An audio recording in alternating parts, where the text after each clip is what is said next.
Hey guys, Sundown Rider here. This is going to be my chapter review to My Hero Academia or Boku no Hero Academia 276. I think it's called You Cheated. Now, this chapter, it was a really good chapter. I did have a couple issues with it.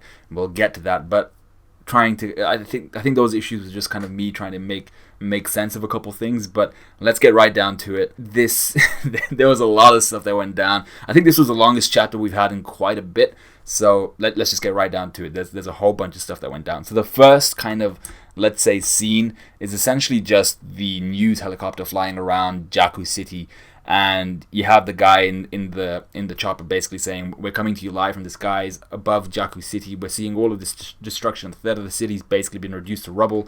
We're seeing all these heroes, these rescue teams making a mad effort to get everybody out, to evacuate, and to also attack this one dude. But we don't actually know who the main villain is here. We don't know who or what these heroes are battling."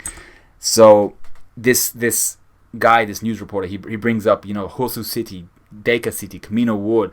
We're witnessing so many different things happening in Japan, in society, since last year. So since the fall of All Might, what's going on in Japan right now? And then we get this really poignant moment where we see the families of Deku. So we see his mom, we see Bakugo's mom Mitsuki, we see Natsuo, we see, I think, what's her name? Fubuki, is it? I'm not sure if it's Fubuki. We see basically Endeavor's eldest daughter. We see Natsuo, his son, and his wife looking through the window.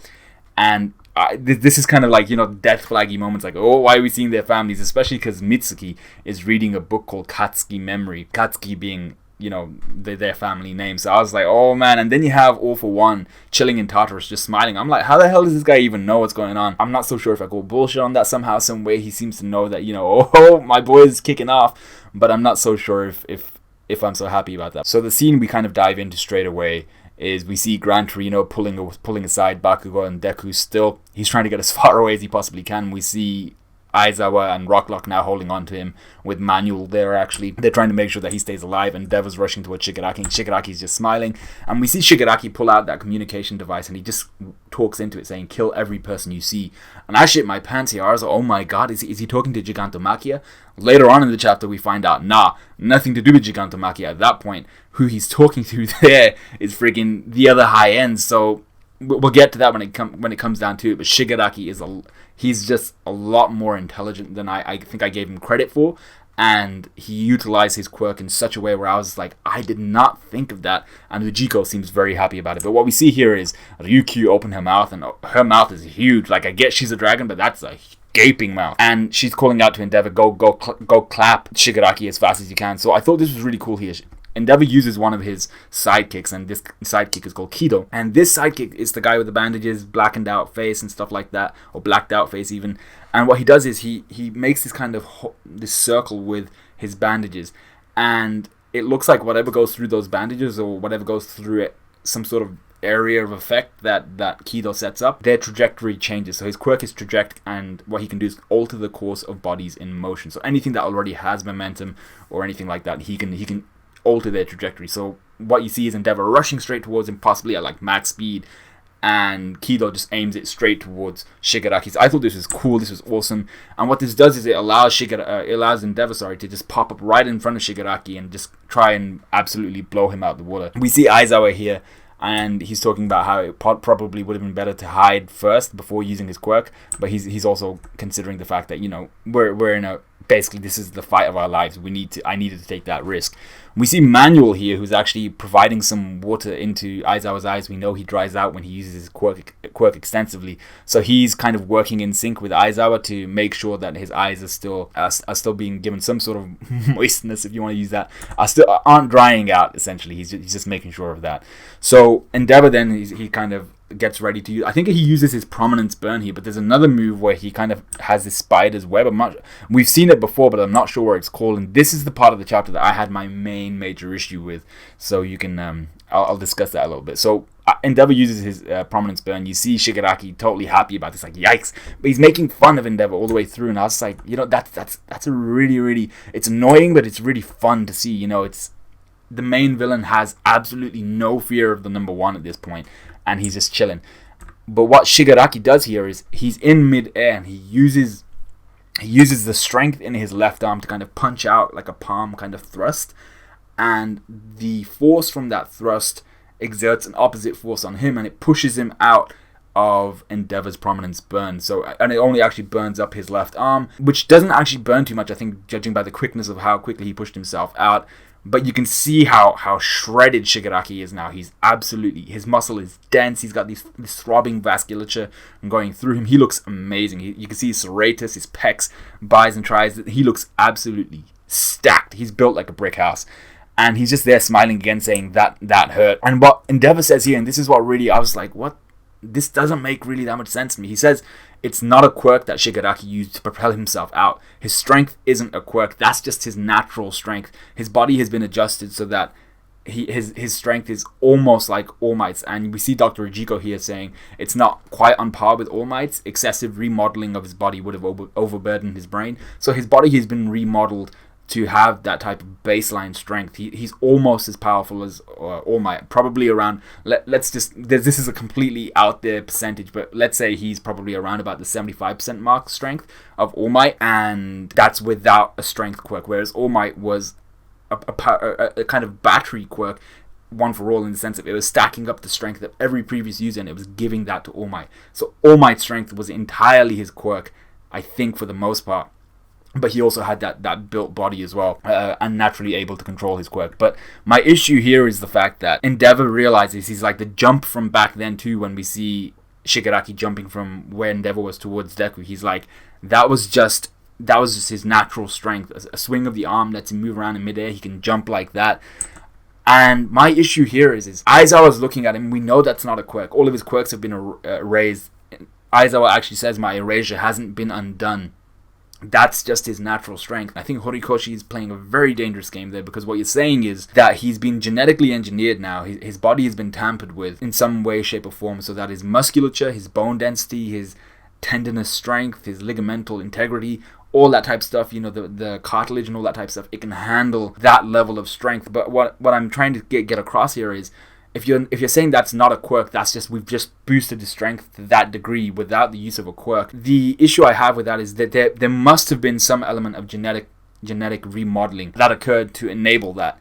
And all quirks is essentially an kind of evolution of certain genes. They enable certain things to occur, like your sweat will be full of glycerin, nitroglycerin or something like that, so you'll be able to explode like Bakugo. I forgot exactly what chemical component he actually releases or he exudes. But that's all quirks are. They're essentially genetic evolutions of genes. Genes have switched out, genes have changed, and they expose themselves, they show themselves as quirks. So if you're saying that this remodeling of his genes that has shown itself in his physical strength isn't a quirk, I feel like what you can play a game there and say, okay, but you could do the same thing and make him exude stuff like nitroglycerin and say that's not a quirk, and then that doesn't get erased. So I feel like you're playing a dangerous game here in terms of talking to Horikoshi directly, in the sense of how could that strength not be quirk based? That looks like it's very obviously quirk based. The fact that his whole physiology has been adjusted to adapt to that strength, I really don't. It feels like it cheapens the idea that he just has this baseline strength. He can clap everybody. Pretty much, he can beat anyone in a fist fight without all of his quirks. I'm not so sure if I like that. I feel like that cheapens the deal a little bit. But, we move on. So we see Aizawa. He's still with Manuel, still with Lockrock, one of the two. And Aizawa kind of makes mention of, so he's like a perfected Nomu now. And we see Ryukyu flying up to try and attack Shigaraki and alongside Endeavor. And this is what I'm saying. This is the issue I have. This is the baseline strength that Shigaraki now has. I'm completely fine with him being stronger than Endeavor with his genetic remodeling and saying that that's not a quirk. Physically stronger than Endeavor and saying that that's not a quirk. He punches Endeavor and absolutely sends him reeling through the sky like a bullet. But this is where I'm drawing my issue and say, is this really not a quirk? How can you say this isn't a quirk? He hits Endeavor with so much force that when he inevitably kind of hits Ryukyu, who's flying up behind Endeavor, he hits Ryukyu with so much force that she collapses in on herself, and they both get sent flying to the ground and smash through this kind of wall that was a brick wall by the looks of things, and they create like a crater in the ground. And I was like, for real though? So he hit Endeavor with so much force that it was able to hit someone who has the mass of a dragon. Ryukyu is probably the heaviest hero going, probably only less heavy than Mount Lady. So they're probably the two heaviest heroes going. And Shigaraki was able to knock Endeavor with so much force that he hit a dragon, and that dragon continued to be driven back with the same amount of speed that Endeavor was going. I'm like, really? That just doesn't, that level of baseline strength doesn't sit well with me. Something doesn't sit well with me with this level of strength. So the next scene we actually get to is Gran Torino dropping off both Bakugo and Deku. What we get here is just Deku telling Gran Torino, oh, by the way, Kacchan knows about One for All. Apparently, All Might told Gran Torino about that, so that's all good. We get this nice little graphic here showing Deku on kind of the top left. That's where they are right now. That's where Gran Torino has dropped off both Bakugo and Deku. The other thing that I noticed here was Gran Torino continues referring to Shigaraki as that thing, that monster. The main point here is, and why Gran Torino wanted to get Deku out, he's like, word is that Shigaraki now has All for One's quirk. The worst case scenario in this whole thing is if he manages to steal One for All from you. That's worst case scenario. That is absolute Armageddon. We are screwed if he gets One for All. So Deku and Bakugo are kind of left there, kind of thinking, we can't really engage. This is, if we go in and we lose the quirk, GG, it's game over. So another thing that Gran Torino mentions here is we're up against one guy. If we can't defeat Shigaraki here with all of these heroes, what's the point in this hero-saturated society? So the danger here is, if they lose, then what happens? Does the hero society extinguish? What happens in this hero-saturated society? Because there's no way that Shigaraki is gonna take a major L. I don't think he's gonna go to Tartarus or anything like that. I think because Gigantomachia should be approaching real soon, and he's kind of like a one-stop ticket to get out of there. But there's got to be some major consequences of this, and I feel like Gran Torino is kind of suggesting, one of the consequences of this might be that there's probably going to be less heroes, maybe a few more villains, but there needs to be a point to this hero-saturated society, and it's going to be kind of like the shaming of this generation when we realize that this hero-saturated society couldn't do anything. This was the best panel I think we got. This is probably going to be my thumbnail, I think. We see a couple heroes just flying by, and as Gran Torino makes mention, what's the point in this hero society? We're only fighting against one guy. We see that they're not fighting against one guy, and I wish that this panel looked a bit more serious. We see Bakugo, Deku, and Gran Torino all like, shit. But I wish it was more like, oh crap, like a proper like, we're gonna die kind of thing. But they see all of these Nomus erupt from underground, and these are they all look like high ends. They have no idea that they're not. They're kind of almost high ends. I've forgotten what Ujiko actually says about them. He says they're something like nearly, I think he calls them nearly high ends, but they look sick. So the first one we see, it kind of looks like it has like half a xenomorph head. He's on the furthest left. The next one we see is this fox looking one who looks amazing with a really thin snout and like jagged ass teeth, bro. And then we see this really built, dense looking one with a hand I think that has like gotta be at least like 20 fingers or something like that. He looks weird, but he's built like a brick house. He's got the same traps as Yoel Romero. Trust me, you need to check that out. So the next one on from the right there, I think I'll go with the bat guy. It's this guy with tentacles kind of coming out of it. I'm not even sure if they're tentacles. They look like they end in hands or something like that. But this tentacly looking head with bat wings, that guy looks crazy. All of these Nomu look like nightmare material. The next one we see is this one on all fours with like a serpentine neck and devil horns. He looks insane. The one we see after that is this pot-bellied one with spikes running down its middle. That one reminds me of something. I'm not quite sure what it is, but it scares me. The next one we see is this one that looks dope. Really, really cool looking one with kind of half a jaw. You see the molars and sizes, and then I've forgotten what the others are called, the canines. And his head is kind of within this lower jaw. And then you get this throat hole behind his kind of brain. And behind that, kind of lying open like a Venus flytrap, is the upper jaw with the rest of the teeth. And I was like, that is such a cool design. So props to Horikoshi for that. That looks absolutely insane. It looks amazing. The one behind the pot-bellied one has like 4 eyes, 2 pairs in kind of rows. And then we see this one gorilla looking one, which might be, I think is going to be like a powerhouse. But all of these high ends look amazing. So we see Kido, we see another hero, and they're looking towards him. They're like, oh my god, how did these guys survive? We get the explanation later. Shigaraki, meanwhile, stands on top of Endeavor and Ryukyu. He's giving the Endeavor pose that Endeavor gave when he beat the first high end we saw. And Shigaraki's just trolling him, saying, oh, how'd it go again? Was it this arm that was raised? Too bad I got the jump on you. And he's just there like, whatever. And I was like, once again, I'm not so sure if I like the fact that Shigaraki can beat these guys. He absolutely clapped Endeavor and Ryukyu with his base strength. I'm not that it feels like it cheapens the whole kind of quirk thing, and I feel like once again you're playing a dangerous game when you're saying that someone has been scientifically and genetically remodeled and engineered, and you're saying, oh, that's not a quirk. His strength is his strength, but then these other things are a quirk. It's like, where do we differentiate what's just baseline strength and his physical attributes, and what do we say is a quirk? I feel like there needs to be a definition for that. Maybe I'm missing out on what the actual definitions are, but I feel like there's a little bit of a Horikoshi pulling a sneaky on us a little bit. Shigaraki actually says here, he says, I can control my decay a lot better now. I couldn't save every last normal capsule, but I fine-tuned it enough to spare some of them. So these are the high ends that he didn't decay. Essentially, he used his quirk to destroy everything apart from these high ends, and he couldn't do it with everyone. As he said, he doesn't have that fine control yet because he hasn't practiced. But that's the scary thing. When he practices, he's going to be able to just decay whatever he wants and have the absolute most minuscule amount of control. And the scary thing here is the intelligence of Shigaraki, because you see Dr. Ujiko in the flashback telling him they're activated by an electrical pulse. Tap this device, and once they awaken, they'll be programmed to obey orders from specific people. So they're voice activated as well. But the issue here is that Shigaraki absorbed in that moment. He understood. Okay, they're activated by these electrical signals, these kind of radio waves.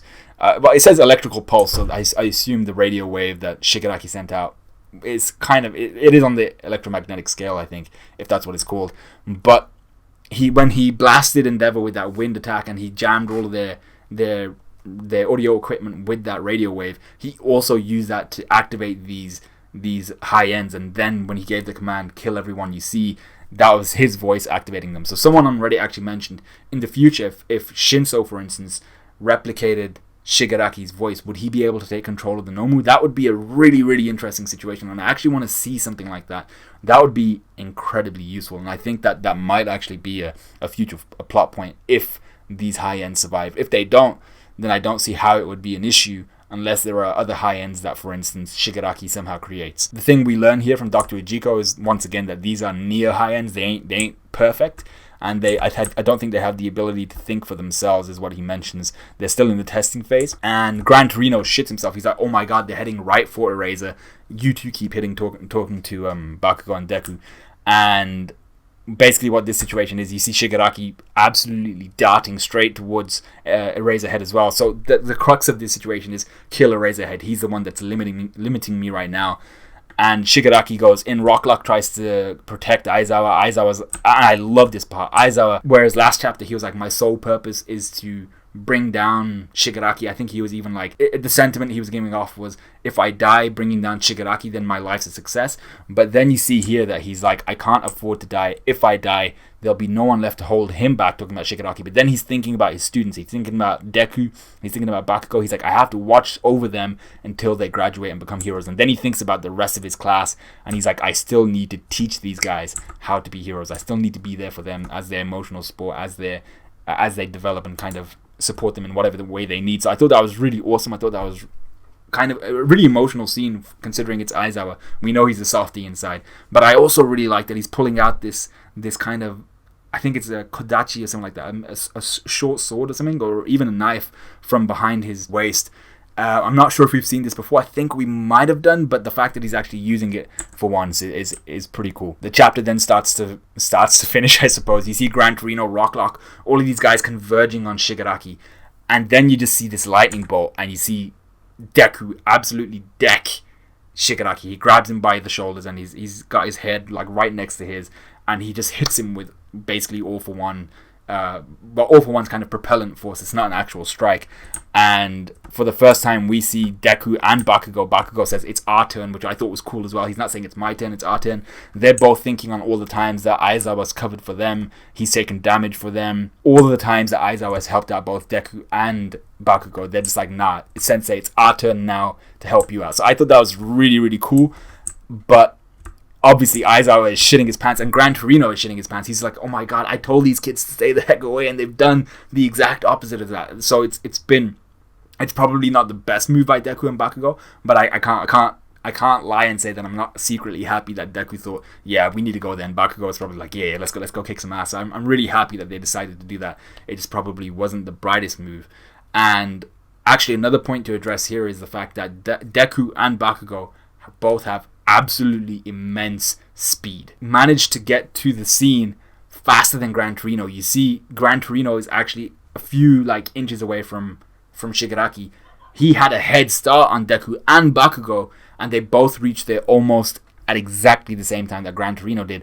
Deku actually gets there faster, and right behind Deku is actually Bakugo, and Bakugo looks like he's prepared to actually land a dirty hit here, which is going to be amazing, because he's behind Deku, but only one of his gauntlets is in use. His left hand is actually not using any of his quirks, so he's going to use that, I think, hopefully, or maybe he's going to use his right arm to kind of swing down over and land a hit on Shigaraki. But I want to know exactly where this is going to go, because this looks like someone mentioned that Gran Torino might die, and I was like, oh my god, this could be the situation. I don't think Aizawa is gonna die. I don't think Endeavor's really gonna die. He's still got the whole Toya kind of thing to get through, I think.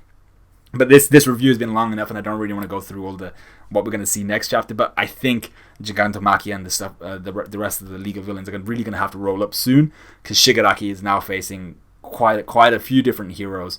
I don't like, once again, the fact that he was just able to clap Endeavor and Ryukyu like that without the use of his quirks. His base strength, basically, I don't even need to use my quirks. My hands are behind my back. Totally kicked your asses. You're nothing to me. I was like, really? I feel like that just doesn't sit well with me. But then again, he is meant to be like the greatest evil, All For One. This is the new coming, the stronger, better version of All For One, even though technically he shouldn't be stronger or better than All For One at this point in time. But let me know what you guys thought of this review. Let me know what you guys thought of this chapter. Like, comment, subscribe, all of that good stuff. And I will see you guys in a bit.